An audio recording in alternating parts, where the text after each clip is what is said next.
uma alegria retornar a esta casa e partilhar com vocês desta semana em que nós celebramos Allan Kardec e celebramos a sua obra, que é para nós a fonte de estudo e de referência dentro da doutrina espírita.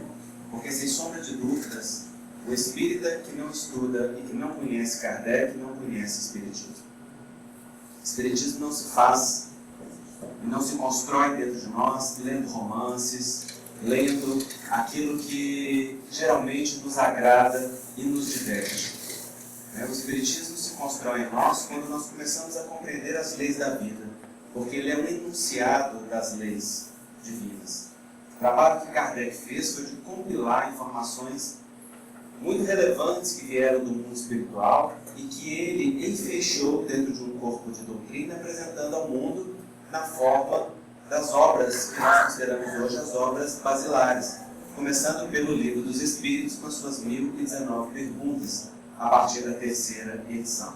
Esses livros, portanto, contendo as informações do mundo espiritual, o bom senso de Kardec, que analisou os conteúdos e os compilou, juntando-os de acordo com a semelhança de assunto e de informação, representam para nós uma fonte segura de estudo. Então, estudar Kardec é construir aquilo que é a rocha firme, sobre a qual, depois do edifício do conhecimento espírita, se constrói nos mais variados assuntos, quando nós aprendemos o pensar espírita. É muito interessante, porque, muito frequentemente, as pessoas que não conhecem a doutrina espírita se referem ao espiritismo como kardecismo. E nós, muito frequentemente, corrigimos, dizendo que não existe kardecismo, só existe o espiritismo codificado por Allan Kardec, com as informações que vieram do mundo espiritual. Portanto, falar kardecismo é inadequado, porque Kardec é um pseudônimo daquele que não assinou a obra, apenas assinou o trabalho que os espíritos fizeram através dele e com ele. Mas, embora isso seja uma grande verdade, é também verdade que a contribuição de Kardec para a obra do Espiritismo, ela não é a de um simples organizador. Ele fez um trabalho de reflexão e ele nos ensinou uma postura que precisa ser muito refletida e absorvida no nosso movimento espírita, que é o aprendizado do pensar espírita.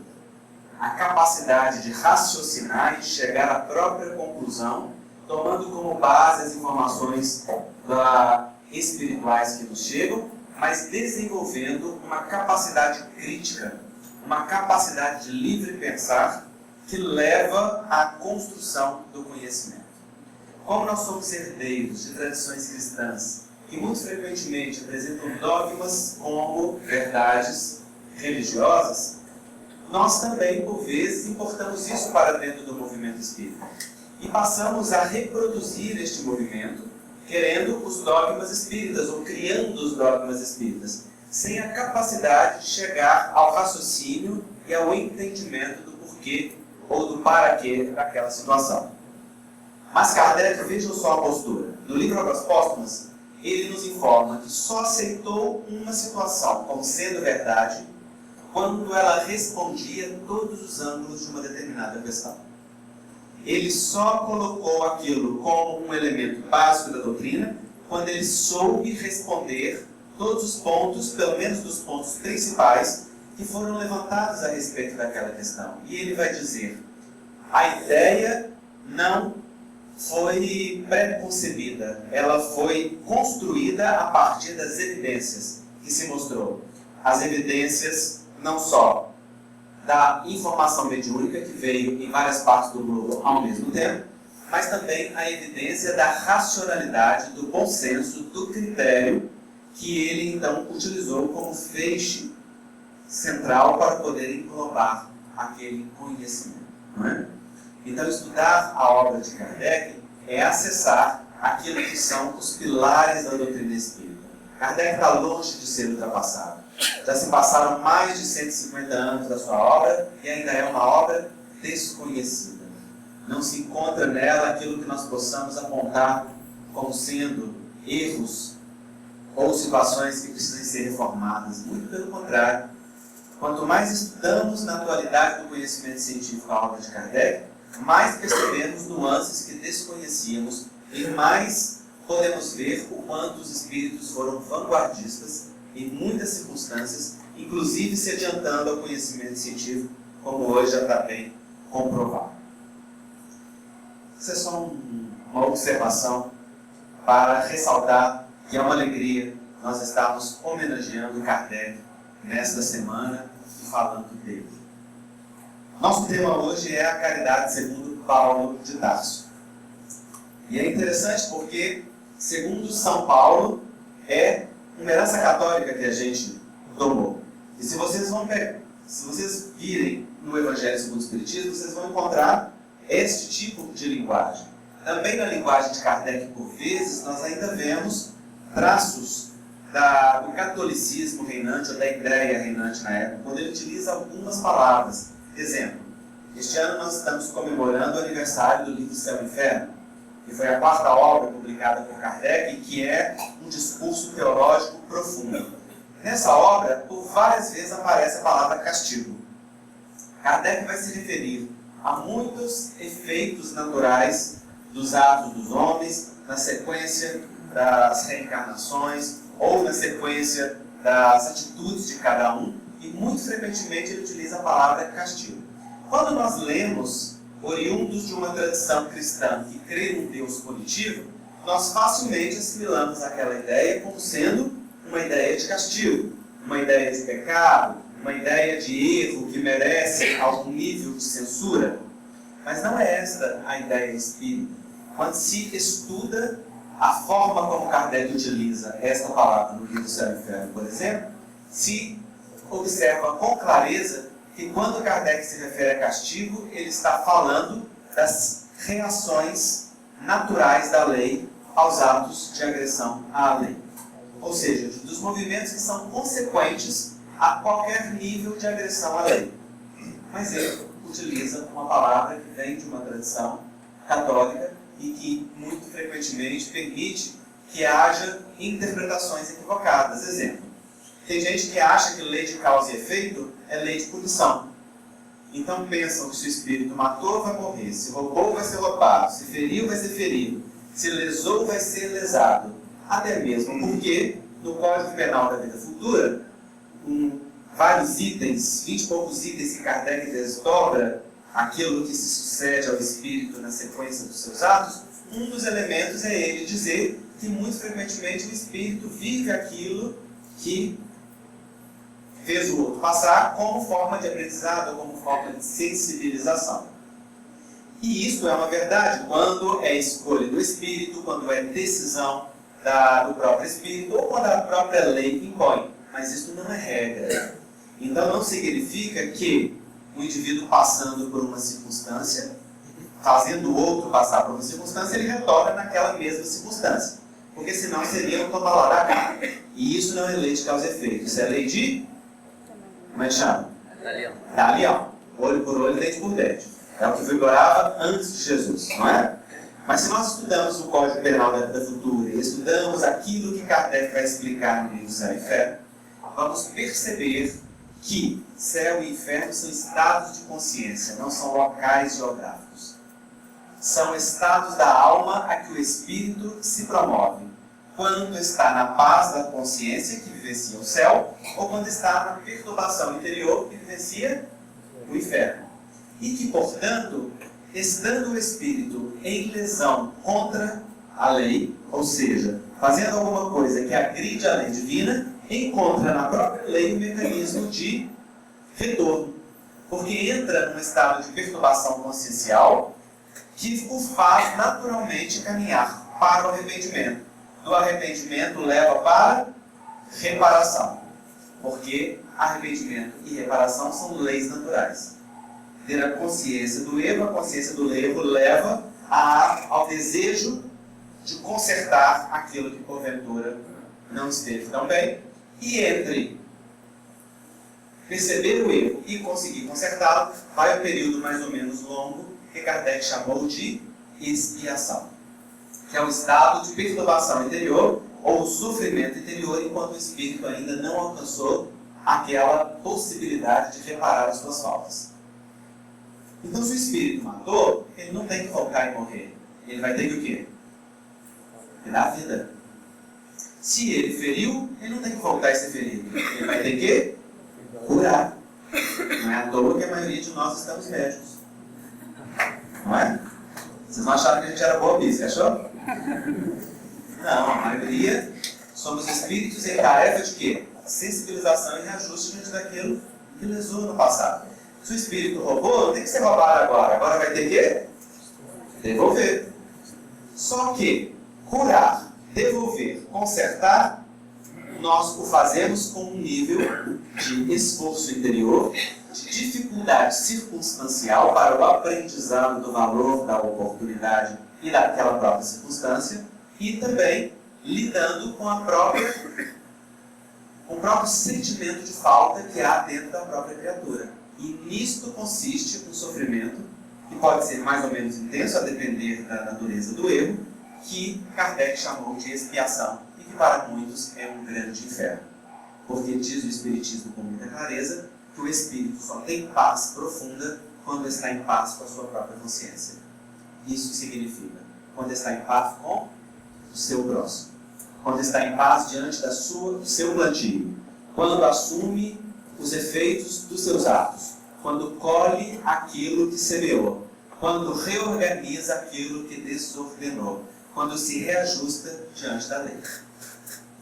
Então é muito interessante perceber estas nuances para nós aprendermos o pensamento espírita, para não tomarmos o conhecimento espírita de forma dogmática. Isto é isto, isto é aquilo, desta forma, aquela outra. Porque isso não é espiritismo. Espiritismo é aprender a raciocinar. Toda causa tem um efeito. Para todo efeito há uma causa. O espírito é responsável por toda causa que determina.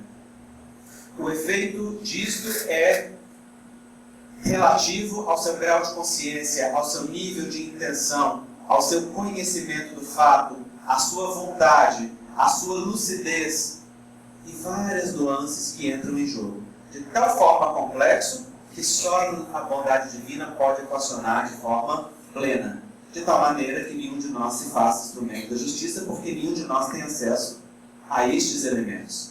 Mas Deus, sendo perfeito e conhecendo a intimidade e a natureza de cada um de nós, pode ajuizar de forma adequada aquilo que é importante.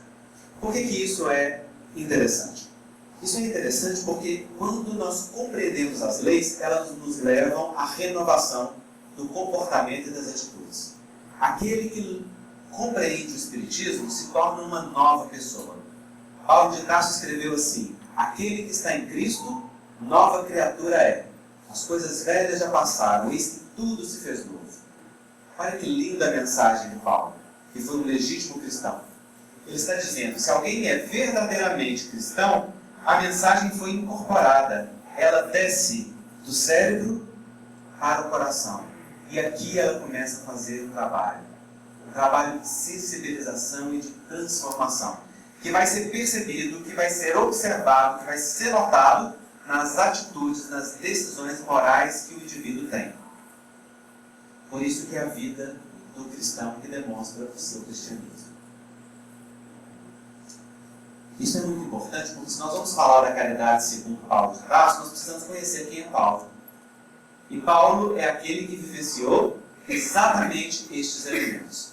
A sua época não tinha o conhecimento espírita, mas tinha o conhecimento cristão. E o conhecimento cristão o levou aos níveis da redenção. Porque ele fez um trabalho de mergulho interno tão profundo, tão intenso, tão verdadeiro, que ele se permitiu fazer-se novo dentro da própria encarnação. Digamos que ele reencarnou em vida, modificando a sua conduta 180 graus. Porque era Saulo, o perseguidor, mas em Saulo já existia a semente do Paulo. Porque o Saulo perseguidor perseguia porque era profundamente crente daquelas verdades que estavam ditas na Torá, que estavam anunciadas nos livros que hoje nós conhecemos como sendo os livros do Velho Testamento. E exatamente por ser bastante rigorista, por ser bastante aferrado à letra, ele buscava fazer com que a letra valesse aquilo que ele acreditava. Então a sua perseguição aos cristãos não era movida por uma maldade de coração, senão por uma rigidez intelectual e uma rigidez afetiva tão grande que não o permitia ver no diferente a própria continuidade da lei que ele pregava. Não, a sua austeridade e seu sentimento de superioridade não lhe permitia conferir ao Cristo o sentimento de continuador daquelas mensagens de que ele era portador. Porque ele e a sua comunidade esperavam o Messias que viria sobre os cavalos, com as lanças na mão, com as espadas na mão, pronto a digladiar com a soldadela romana para tomar o poderio temporal. Porque se anunciava um rei que haveria de comandar ali aquele povo. E eles esperavam um rei de armas. Mas veio o rei do afeto. Veio o rei do coração. Veio um rei que falou a alma daqueles que eram os seus comandados. E Paulo não podia conceber isso. Então, quando está a caminho de Damasco para perseguir Ananias, um dos cristãos renovados, ele literalmente cai do cavalo quando a luz do Cristo brilha para ele. E este momento é muito singular, porque todos nós temos um momento na vida em que a luz brilha na nossa estrada de Damasco. Chega sempre um momento da vida que nós somos convidados a muito mais do que a renovação. É o momento da entrega e do reconhecimento da realidade da vida. Porque no momento que Paulo cai do cavalo, ele não está simplesmente vendo a Jesus. Ele está naquele momento se desnudando, vendo aquilo que era o sonho da sua alma, aquilo que era o equívoco dos seus atos e aquilo que era o objetivo do seu caminho. No mesmo momento, tudo se concretiza para Paulo de uma forma tão intensa que ele se cega, como muitas vezes também nós nos cegamos. Também nós, quando vemos a realidade maior, quando brilha a luz do conhecimento espiritual ou das realidades imortais do Espírito, por vezes nós também ficamos cegos. Ficamos cegos no começo de fanatismo, ficamos cegos no começo de rigorismo da lei, achando que devemos transformar-nos em santos da noite para o dia, e também os nossos olhos se fecham para a realidade. É que aquele que vê a luz de uma tomada realmente tem a sua visão muito sensibilizada para a realidade da vida, não é? Então Paulo naquele momento ele se sente cego, e é exatamente Ananias quem vai retirar as escamas dos olhos. Veja a beleza do movimento cristão. Jesus aparece para Paulo, o cega diante daquilo que ele conhecia, porque na verdade o que ele podia ver já não valia mais, e ele manda que ele procure quem? O seu perseguidor. Aliás, o seu perseguido, né?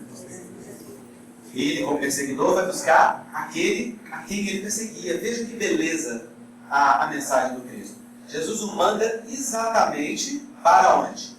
Para a humildade. Foi a primeira das lições de Paulo de Tarso. Paulo tem que se ajoelhar diante de Ananias e pedir-lhe perdão por aquela perseguição e pedir-lhe amparo para os seus olhos que já estavam cegos. E então naquele momento 2 escamas caem dos olhos de Paulo. Porque naquele momento Paulo conhece pela primeira vez o que foi o amor cristão. Embora Jesus tenha lhe aparecido no seu esplendor, é na experiência com Ananias que Paulo vivencia o primeiro amor humano. Na hora que o perseguido o trata como irmão. Então consolida na sua alma algo muito significativo. Quando nós o vemos no capítulo 13 da primeira carta aos Coríntios, cantar o amor em verso e prosa e dizer que nada tem sentido se não houver amor, nós temos este início lá naquele movimento em que Ananias aparece para Paulo como o Salvador. E na figura humilde se coloca como instrumento de Jesus. Nem se coloca como aquele que é capaz, nem como aquele que tem condições, mas se coloca como um humilde instrumento capaz de, naquele momento, permitir que Cristo se expresse através dele. Então, a partir daí, nós vamos ver o Paulo que vai se transformar. Vocês imaginem que o homem era um dos doutores do Sinédrio, era um dos chefes daquela região, era um homem cheio de posses e de possibilidades, e ele se recolhe no deserto. Ele vai para o deserto passar 2 anos tecendo, junto com Áquila e Prisca. Quem não leu o livro Paulo e Estevão, leia urgentemente, porque, na minha opinião, de muitos espíritas, é o livro espírita mais bonito e mais profundo que nós temos em termos de evangelho. Porque ele conta todo este movimento detalhadamente e de uma forma que nos toca muito. Então, Paulo vai para o deserto. Por quê?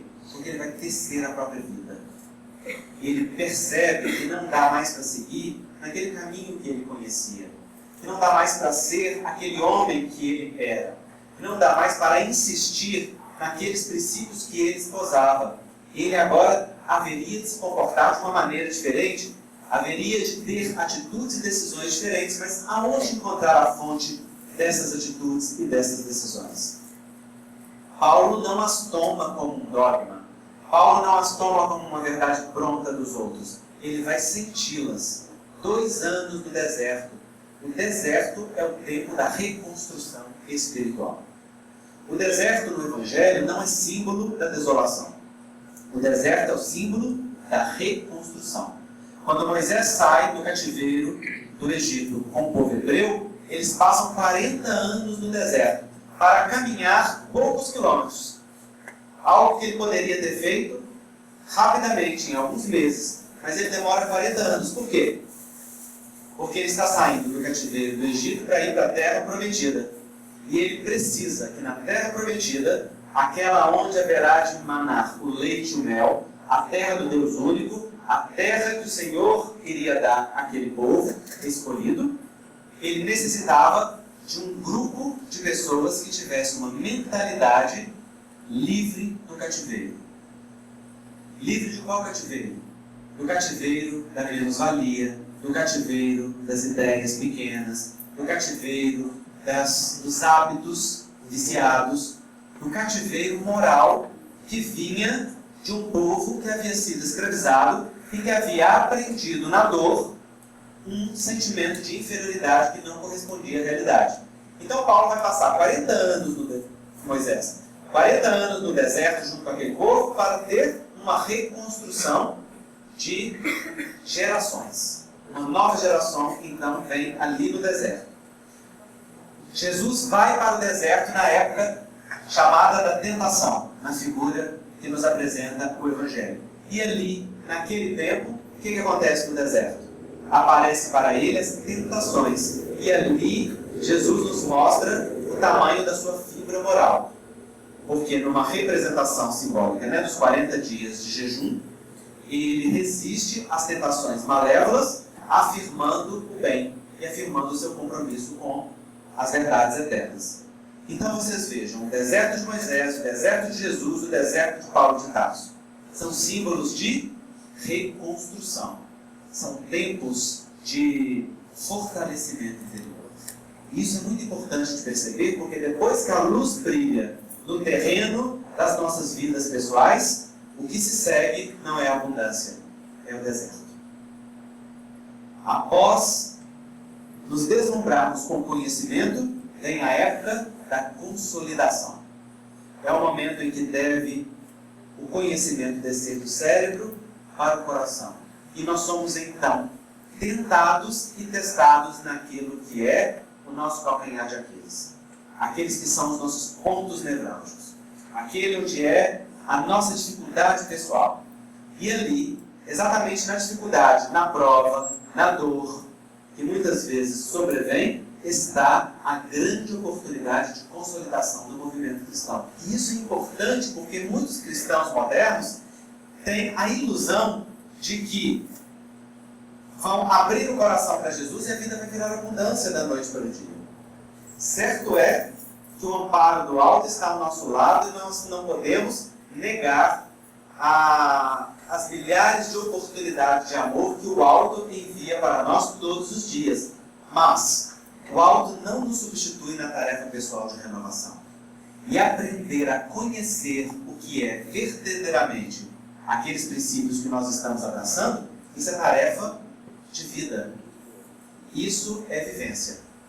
Por isso que nós começamos na caridade do Centro Espírita como atividade exterior.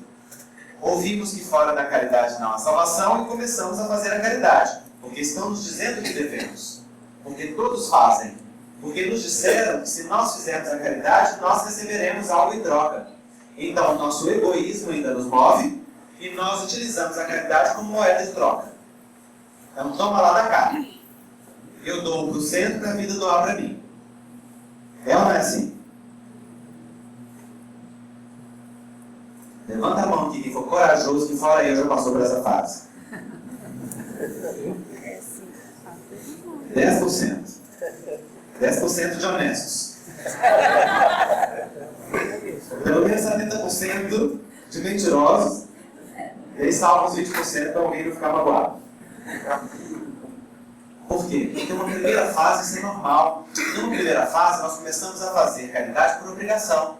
Começamos a fazer caridade porque sentimos que temos, por culpa, porque temos muito e precisamos dar para poder amenizar o nosso coração de sentimento de que temos demais. E começamos a sentir o bem que aquilo produz. Porque qualquer movimento de bem ao próximo começa a gerar movimento em nós. Mas essa é só a primeira fase. Porque à medida que nós vamos caminhando no nosso deserto pessoal, e a vida vai nos trazendo as oportunidades de sensibilização, então nós vamos percebendo que agir no bem não é uma escolha. Agir no bem é lei. É a lei do universo. E que nós só nos colocamos em sintonia com esta lei à medida que deixamos que a lei flua em nós. Então nós começamos a deixar de olhar para o que queremos e começamos a olhar para o que temos a ofertar. Começamos a parar de reclamar e começamos a bendizer. Começamos a parar de pedir e começamos a ofertar. Então, quando damos este passo de sair dos desejos pessoais para sair para as bênçãos pessoais, aquilo que nós podemos ofertar, nós já estamos no segundo nível. Já é o nível do esforço. É o esforço de não ser mais pesado a vida. É o deserto. Porque fazer esse movimento é muito duro. É muito duro reconhecer que muitas vezes nós estamos movidos por movimentos egóicos, que é o ter um interesse de posse e de bênção exclusivista que nos move. Boa parte das pessoas religiosas na humanidade frequenta os templos e assiste às palestras, ou às missas, ou os cultos, porque vê Deus ou as bênçãos divinas como um mordomo. E quer receber da forma que acha que precisa. Então busca na hora da dor, busca na hora do sofrimento. Há religiões que preconizam a teologia da prosperidade. Então o indivíduo busca para poder ter prosperidade, para poder ganhar muito, para ter muito dinheiro, porque o significado de bênção para a vida é ele ser rico, ter muito dinheiro e estar bem. Ora, essa é a infância da espiritualidade. Este é um momento importante também. Não estamos desvalorizando isso, não. Mas isso ainda está no jardim de infância. Isso significa que nós ainda estamos olhando só para o nosso umbigo. E pensando assim, como é que eu posso obter mais vantagem da vida? Me disseram que eu estou com um espírito, esse espírito é um encosto, ou então é um obsessor, eu vou lá no centro espírita para ver se eu afasto desse processo. Ou então eu estou com uma doença física e eu vou lá fazer o tratamento espiritual no centro espírita para ver o que é que acontece. E se vocês acham que isso não acontece no centro espírita, acontece igualzinho nas outras religiões. Alguns dias eu fiz palestra num grande centro de tratamento espiritual e fiquei observando a multidão, que era uma verdadeira multidão que frequentava lá, e o nível de consciência, de absorção das coisas, ou mesmo de prestar atenção numa simples palestra, era mínimo. Mas falava em tomar passe e todo mundo investigava. Por quê? Porque colocava o passe e o tratamento como a representação máxima do que aquela casa tinha a oferecer. Pois eu digo para vocês, o passe é o mínimo que a casa tem a oferecer. A casa tem muito mais a oferecer do que o passe. O passe é a chuveirada espiritual que a gente toma. Mas se a gente sai da porta e volta para a lama que nos moveu, a gente volta para a mesma sujeira que entrou. Então, se nós não renovamos o pensamento e o sentimento, nós não absorvemos. Mas, desejar o conhecimento e absorver já é um outro passo que o deserto nos leva.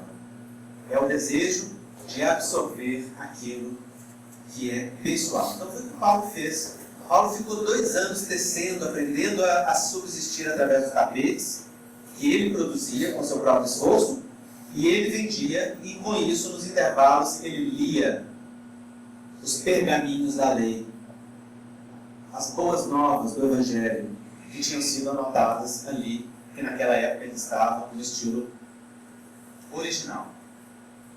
E pouco a pouco ele foi se construindo, até que o seu deserto pessoal o levou para onde? O levou para a consolidação daquele movimento cristão dentro de si, de uma forma tão profunda que do deserto ele passou ao testemunho. Então vocês vejam o deslumbre diante da realidade, a cegueira momentânea, a humildade que o cura, a introspecção do deserto, aonde ele passa o processo de reconstrução interior e dali para o testemunho. Todo este movimento acontece na vida de cada um de nós. E é muito bonito perceber isso, para nos perguntarmos em que fase que nós estamos, em que ponto que nós nos encontramos. Estamos ainda montados no cavalo? Já caímos dele? Estamos cegos no caminho? Estamos sendo curados pelos nossos perseguidores? Muito frequentemente os nossos obsessores? São as nossas vítimas de ontem? São divinos benfeitores? Estamos no nosso deserto pessoal, recolhidos dentro de nós, ou estamos no momento do testemunho? Essas são fases que nós passamos para a consolidação de um outro movimento dentro de nós. Mas é exatamente porque Paulo passou por elas que ele pôde chegar à síntese, e chegar àquilo que é essencial.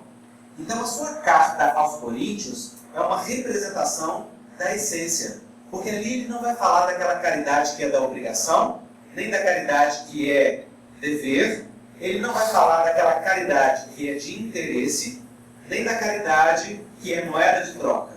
Naquele momento ele fala da caridade como lei. Ele vai falar da caridade como a sublime expressão do amor. E ele vai dizer, ainda que eu falasse a língua dos anjos e dos homens, se não tivesse amor, seria como metal que soa ou como sino que retira. Ainda que eu tivesse todos os dons de profecia e conhecesse todas as ciências, se não tivesse amor, eu nada seria. Ainda que eu entregasse o meu corpo para ser queimado, se não tivesse amor, de nada valeria. Vejam que beleza a fala de Paulo. O que ele está dizendo aí nessa fala? Ele está dizendo assim, olha, o amor é a essência da vida. Sem amor, tudo é vazio. Sem amor, nada tem conteúdo. Sem amor, nada permanece, pois só o amor é real, só o amor é eterno. Sem que nós estejamos conectados àquela presença do amor em nós, aquela que nos move, nós não construímos para a realidade. Nós construímos sobre areia. A areia que o vento leva e as casas ruem, pois passamos uma vida inteira focados naquilo que é da matéria, naquilo que é material, como se o que fosse material fosse símbolo de felicidade. E então vem a morte, o fenômeno biológico que revela a vida, e nos demonstra que aquela vida verdadeira é a do Espírito.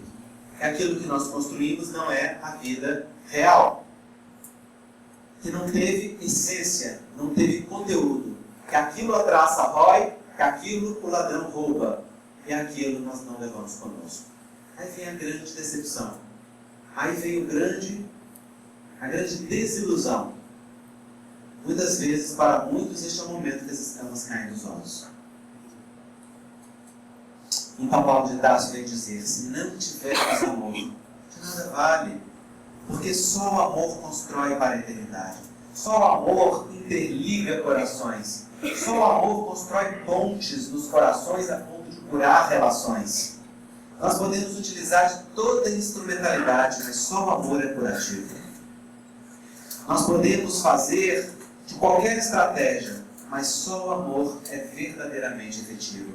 E o amor, diz Paulo de Tarso, tudo sofre, tudo crê, tudo espera, tudo suporta.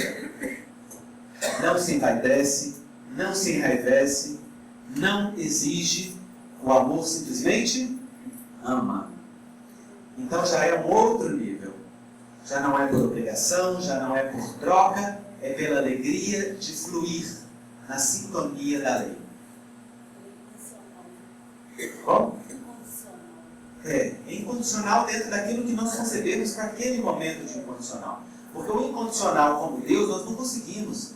E quando nós colocamos isto como nível, fica tão superior e tão infinito que nós desistimos. Então é incondicional dentro daquilo que é nosso. Na verdade, o nosso amor, para ser divino, ele tem que ser profundamente humano. É na vivência da nossa humanidade que nós amamos. E é sendo profundamente humanos que nós somos profundamente divinos. Parece um contrassenso, não parece? Porque nós temos uma má ideia de humanidade. Como se humanidade fosse inferioridade. Não. Humanidade não é inferioridade. Humanidade é realidade. Quando nós focamos naquilo que é humano, nós focamos naquilo que é a nossa condição atual. Aquele que quer ser anjo do dia para a noite, o que ele faz é construir asas de Ícaro. O personagem mitológico que construiu asas coladas de cera, e na hora que subiu na direção do sol, a cera derreteu as asas e ele caiu. Quando nós queremos transformações de inopino, transformações de imediato, o que nós fazemos é mascarar a realidade, é colocar maquiagem naquilo que nós vivemos. As transformações verdadeiras, elas vêm da introspecção, elas passam pelo deserto e elas se consolidam no testemunho. Então elas vêm do mergulho dentro de si. Neste mergulho vem a primeira etapa da caridade consigo mesmo, que é a autoaceitação. Acolher a si mesmo na sua luz e na sua sombra, na sua beleza e na sua feiura, na sua integridade. Pois somente quando nós nos acolhemos na nossa integridade, nós podemos acolher o outro na integridade dele. Quando nós não nos acolhemos e vivemos idealizações, nós projetamos essas idealizações na via relacional. E vamos esperar que o outro seja aquilo que nós não damos conta de ser. Vamos exigir que o outro se comporte da forma que nós não damos conta. E o que acontece é que as relações ruem. Por exemplo, casamento. Se nós exigirmos perfeição da parceira ou do parceiro que está conosco, o que acontece?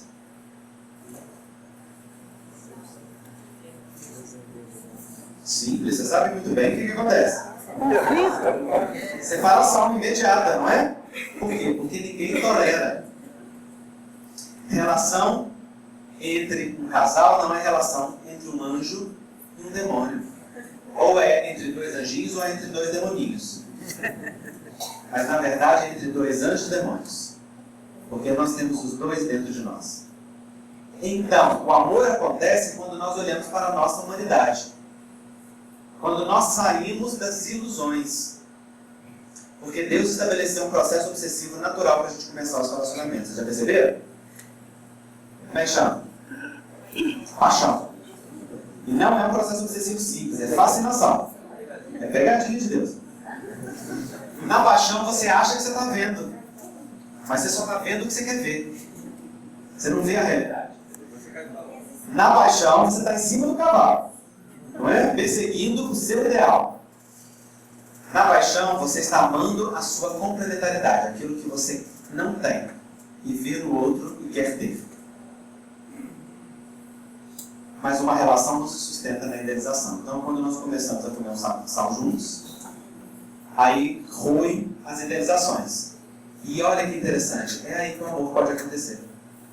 É na hora que a idealização rui que nós podemos amar verdadeiramente. Porque na hora que percebemos que o pavão é bonito, mas tem pé horroroso, e não só a bruxa se transforma em princesa, mas dependendo do estímulo, a princesa também vira bruxa, facinho. É nesse momento que nós podemos amar. Porque o amor é aquele que olha para aquilo que está cheio. E olhando para aquilo que está cheio, valoriza aquilo que é presente, não aquilo que está ausente. Valoriza aquilo que já foi conquistado, aquilo que já é riqueza, e não aquilo que é promessa. Então o casal se ama quando ama um do outro, a luz e a sombra do outro. Isso significa que não se olham com idealizações, mas se olham com realidade, amam a luz um do outro, se admiram, porque a admiração é o sustento do relacionamento, e na admiração se fortalecem para que cada um encare a sua sombra e se autossupere.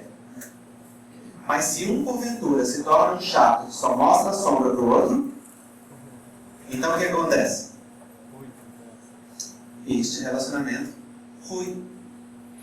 Porque então entra a crítica e o relacionamento não subsiste. Também neste momento, aquele que ama é testado na sua capacidade de renúncia, na sua paciência, no seu tempo, para esperar, às vezes, o movimento do outro. Porque nem sempre nós caminhamos no mesmo compasso. Muito frequentemente, avançamos em épocas distintas, cada um enfrenta o seu deserto em uma época.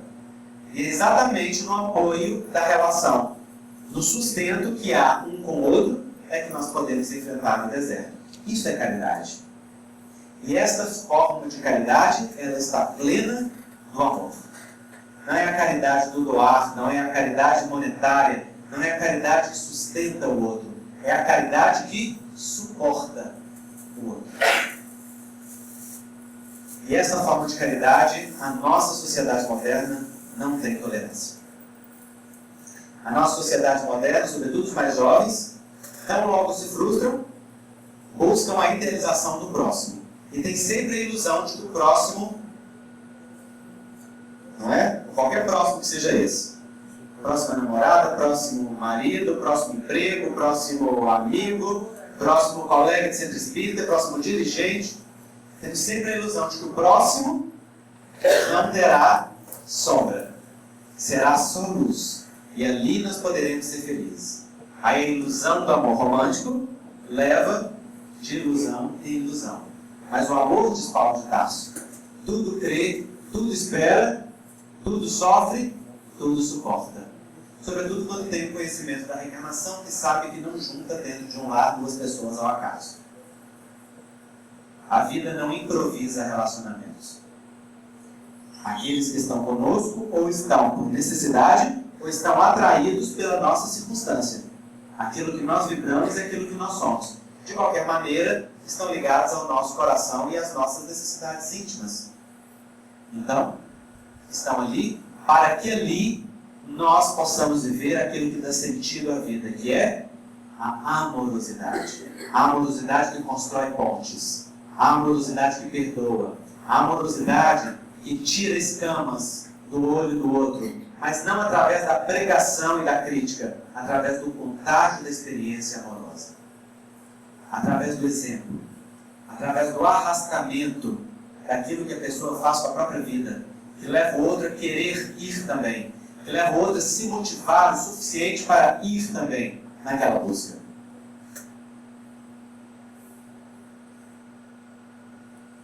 Então diz Paulo de Tarso, de nada adianta ter todos os dons, todos os conhecimentos, todas as possibilidades se o coração estiver vazio de amor, vazio de afeto, vazio deste alimento da alma, porque para a eternidade é Ele que nos sustenta.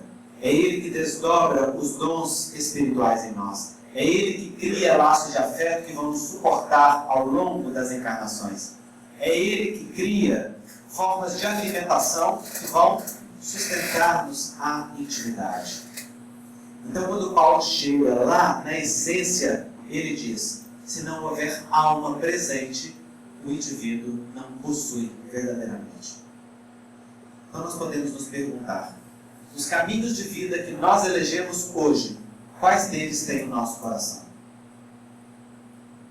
Isso significa do que a gente faz hoje, qual que a gente faz com a alma?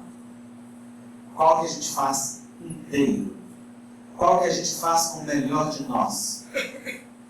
Não significa qual que a gente faz por obrigação, nem qual que a gente faz para ganhar dinheiro, nem qual que a gente faz para ter algo, mas qual que a gente faz que nos tem inteiros.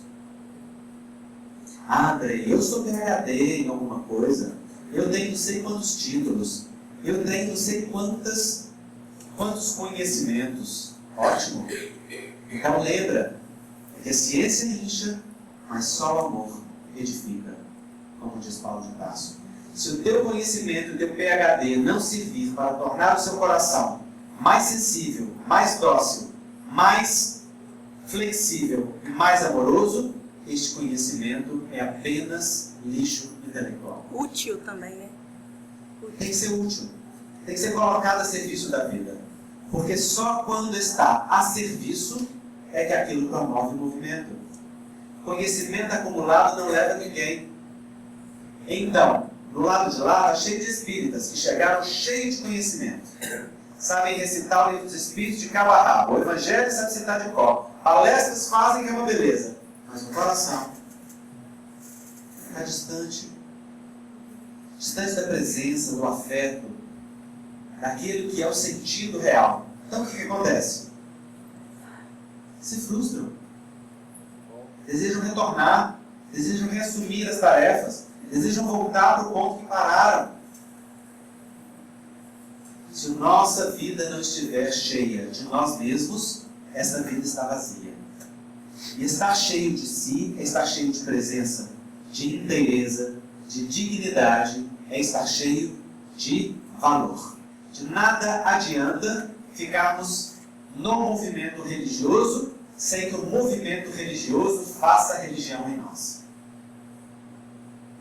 É preciso que o religare se dê dentro do nosso coração, se reconecte. É muito emblemático a postura do segundo irmão da parábola do filho pródigo.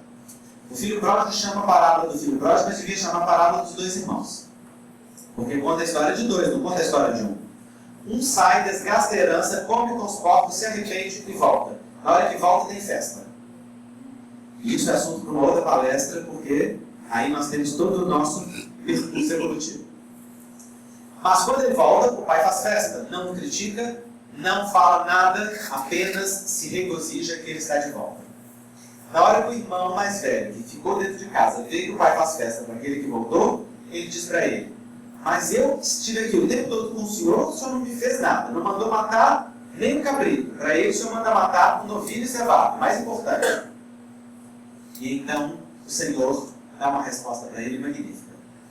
Tu sempre esteves aqui comigo, e tudo que é meu é teu. Olhem só a postura deste irmão, que interessante. Porque este irmão que fica representa os movimentos religiosos em nós que não fazem religião na nossa alma. Aquele filho estava na casa paterna todo o tempo, mas ele não possuía a casa. Ele estava, mas não se sentia na posse. Ele estava, mas não usufruía. Ele estava, mas não tinha sintonia. Ele estava, mas não vivia na alegria de estar. Nem ousou sair. Exatamente, nem ousou sair. Na verdade, na hora que ele critica o pai, ele estava querendo dizer: eu sempre quis sair e não o fiz. Eu fiquei. Como é que isso não me recompensa? E então o Senhor dá uma lição para ele magnífica, dizendo: você sempre esteve, e tudo que é meu é teu. Ora, a abundância da vida está disponível para todo aquele que se sintonize com ela. A vida, para nos ofertar abundância, não nos espera chegar no porto, não nos espera chegar no ponto final. A vida nos oferta abundância em cada passo do retorno à casa do Pai. A abundância que é possível para aquele momento. A abundância de bênçãos, de inspiração, de intuição, de recursos, de socorro, de amparo, de alegria mesmo. Porque se a felicidade não é deste mundo, não significa que a tristeza é. A felicidade é possível dentro do nível que cada um se elegeu. Porque felicidade não é destino, felicidade é postura. Felicidade é a forma que nós encaramos a jornada. É como que interpretamos. Exatamente. Então, Felicidade é postura ao longo do caminho. Não é aquele lugar aonde nós vamos chegar quando nós estivermos lá no ponto final. Então a vida permite abundância para nós em cada passo da jornada. Então a pergunta é, que nível de abundância você usufrui hoje? Que nível de inteireza? O quanto está cheio a sua alma de presença, de riqueza, de possibilidade? O quanto está cheia a sua alma de vontade de servir?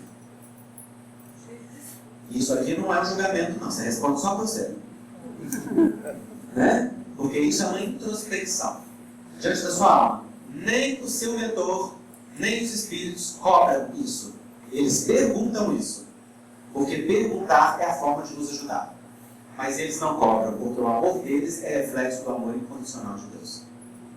Mas a todo tempo estão aos nossos lados os espíritos desejando que nós usufruamos. Mas eu aqui não me permito porque não mereço ser feliz. Eu ali não me permito porque não posso ir mais além do que a minha família foi. Eu aqui não me permito porque eu estou cheio de culpa do erro que cometi e mereço sofrer. Eu aqui não me permito porque eu não sou bom o suficiente igual fulano é. Qual é a desculpa que você dá para não brilhar a sua luz? Para não ser caridoso com você o suficiente? Porque Deus é amor incondicional. E não há nada que você faça que possa lesar a sua imagem diante dele. Deus, quando te olha, como diz Dias da Cruz, não vê uma obra imperfeita, vê uma obra perfeita em execução. E sabe que a obra perfeita sua não falha. Eu adoro essa fala dele. Obra perfeita em execução. Você já parou para pensar que você é uma obra perfeita de Deus? Que você é um filho de Deus? Que você estando na casa, você tem direito a tudo que é dela? E tudo que é do Pai te pertence? E está à sua disposição? E não vem com justificativas de lei de causa e efeito, reencarnação, sofrimento, prova, expiação, porque nada disso impede que você viva a abundância. Nós podemos desviar vivendo a abundância. Nós podemos passar pela prova na abundância. Assim como Paulo passou pelo deserto na abundância. A abundância da presença que se construía cada dia dentro dele e o enchia. E ia tornando pleno. Tão pleno que o deu combustível suficiente para enfrentar o mundo até o ponto do sacrifício máximo. Então diz o Senhor para todos nós: você está comigo todo o tempo. Tudo que é meu, é teu. Se não tiver amor, de nada vale. O amor do alto amor, que começa por amar a você mesmo. Amar se respeitando, se valorizando, gostando de você como um filho de Deus que você é. O amor ao seu próximo, olhando com beleza para aquele que está ao seu lado. Valorizando o que está cheio, a luz, o belo, o bom daquele que está contigo. Sem cobrar dele aquilo que você ainda não dá conta. Sem ser rígido com o outro, porque a vida não é rígida com você. Mas da forma que nós utilizamos para julgar o outro, nós atraímos as circunstâncias para nós. Então não se trata de punição, se trata de lei de atração. O amor ao próximo, que nos leva a nos olhar como fonte de bênçãos, porque todos nós temos mais do que precisamos. Mas aquilo que sobra para nós, falta para alguém. Tem roupa sobrando nos nossos armários. E tem gente passando necessidade nas nossas esquinas.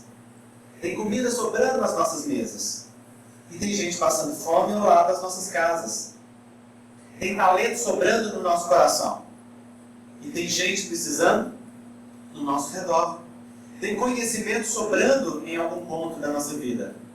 E tem gente necessitada, requisitando e precisando. Então o amor leva a partilha. O amor leva a abundância. E a abundância leva ao movimento do mais. Para finalizar, nós vamos lembrar um símbolo que nos ensinou a irmã Aida Ribeiro, numa bela conferência que deu lá na Associação Médica Espírita de Minas Gerais. Ela disse assim: os mares do Evangelho são grandes lagoas. O mar da Galileia e o mar Morto, na verdade, não são mares, São grandes lagoas que são chamadas de mares na linguagem bíblica.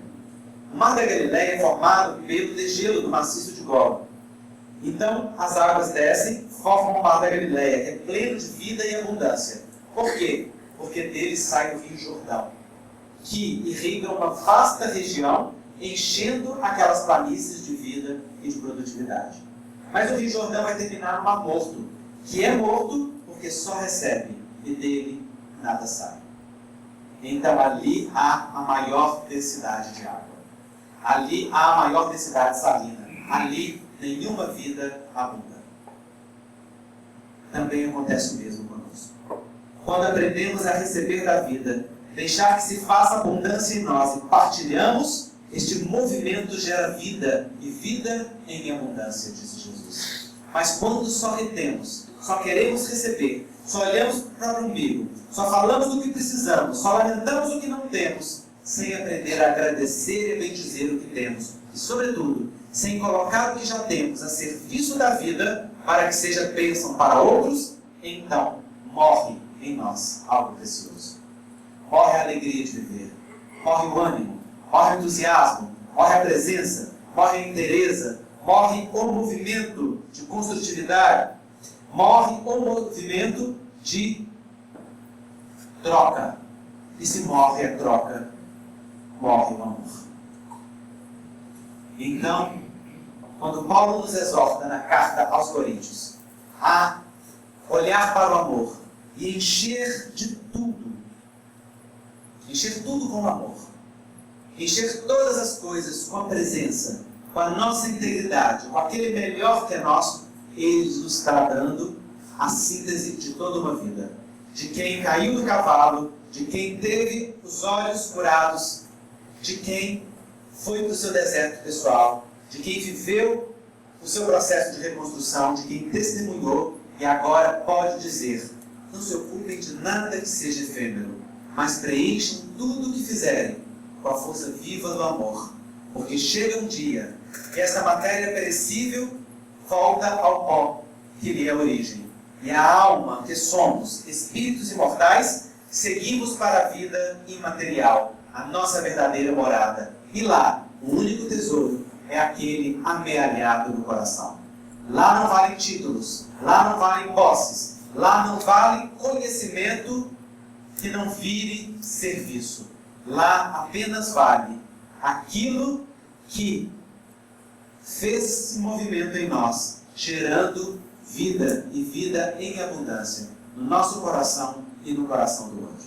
Porque deu sentido à nossa existência, porque conferiu alimento à existência do outro. Então, alimentados deste afeto e alimentados desta fonte real de amor, nós construímos para a eternidade.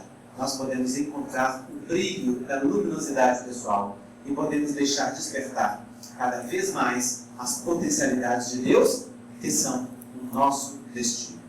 E assim fazendo, nós construímos o reino de Deus em nós. Que Jesus nos ampare nessa construção em nossas vidas.